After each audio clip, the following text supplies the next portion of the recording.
अछेदो अयमदाहोय मक्लेदोष अस्य एव च इति मध्यमाभ्यां नमः। नित्यसर्वगतस्थाणुरचलयं सनातन इत्यनामिकाभ्यां नमः। पश्य मे परतरूपाणि शतशतसहस्रजम् इति कनिष्ठाभ्यां नमः।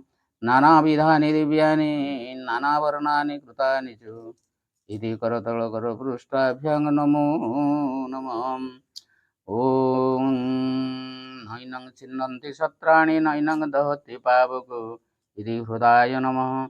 न चैनं क्लेदयन्त्यापो न शोषयन्ति मारुत इति शिरसे स्वहम्। ॐ अच्छेदोऽयमदाहोऽयमक्लेदोषस्यैव च इति शिखाय वोषट्। नित्यसर्वगतस्थाणुरचलयं सनातन इति कवचाय हुं।